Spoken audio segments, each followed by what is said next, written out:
All right, everyone, let's go to our very first packet.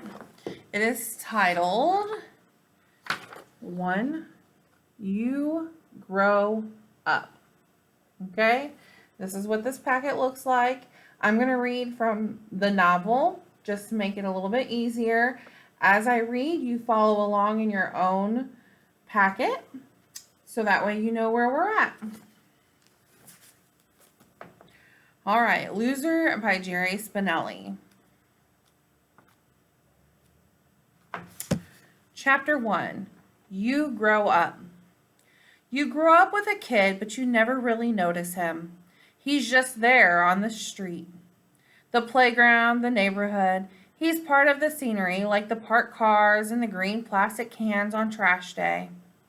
You pass through school, first grade, second grade. There he is, going along with you. You're not friends, you are not enemies. You just cross paths now and then. Maybe at the park playground, one day you look up and there he is on the other end of the seesaw. Or it's winter and you sled to the bottom of Half Tank Hill and you're trudging back up and there he goes zipping down. His arms out like a swan diver, screaming his head off.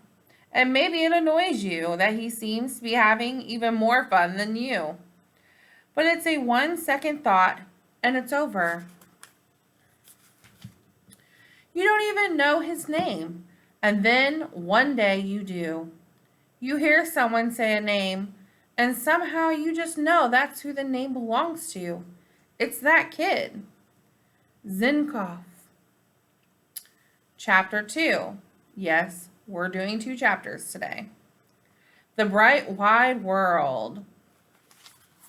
The Bright Wide World. Number 2. Okay. He is one of the new litter of boys tossed up by his brick in Hoagie Town, 10 miles by trolley from the city of 1 million. For the first several years, they have been home babies. Zinkoff and the others, fenced in by walls and backyard chain link, and mostly by the sound of mother's voice. Then comes the day when they stand alone on their front steps, blinking and warming in the sun like pups of a new creation. At first, Zinkoff shades his eyes, then he lowers his hand. He squints into the sun, tries to outstare the sun, turns away thrilled and laughing. He reaches back to touch the door. It is something he will never do again.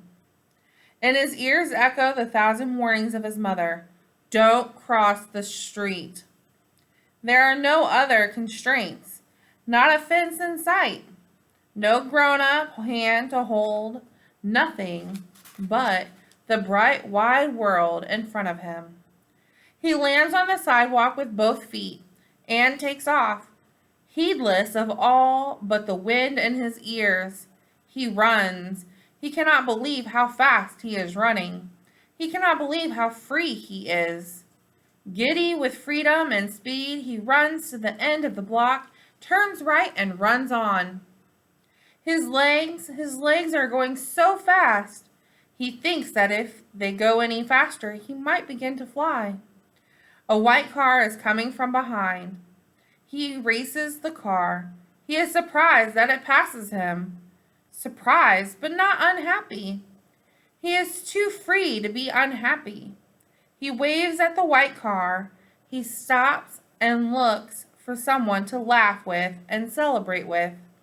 He sees no one, so he laughs and celebrates with himself. He stomps up and down on the sidewalk as if it's a puddle. He looks for his house. It is out of sight. He screams into the never-blinking sun. Yahoo! He runs some more, turns right again, stops again. It occurs to him that if he keeps turning right, he can run forever. Yahoo! All right, now let's look at these questions. So, the first question that you have, it says, Loser Quiz 1, chapters 1 through 2. So, it says, Why does the author not know how much about the boy named Zinkoff? So A, his mother tells him not to play with that boy. B, he has never really noticed Zinkoff before. C, he hates Zinkoff because he brags about his sled. D, Zinkoff always runs away when he tries to talk to him. All right, choose your answer. And then, as the little note up here, it says find the answers in the reading and highlight or underline them. So if you don't have a highlighter, underlining them is fine. You're going to do that for each one of these questions. So whenever you find the answer, you're going to go back through the reading and find it and underline it. Okay, number 2. Why has Zinkoff never ran around the block near his house before? A, he does not like to go outside. B, he has to take care of all his younger brothers and sisters. C, it is too cold to go outside all year long. D, his mother often tells him not to cross the street, holds his hand, and calls him back into the house. All right, circle it, and then you can underline it later. Number 3, once Zinkoff starts running, the author writes, giddy with freedom and speed, he runs to the end of the block, turns right, and runs on. What does the word giddy mean in this sentence? A, fast. B, excited. C, tired.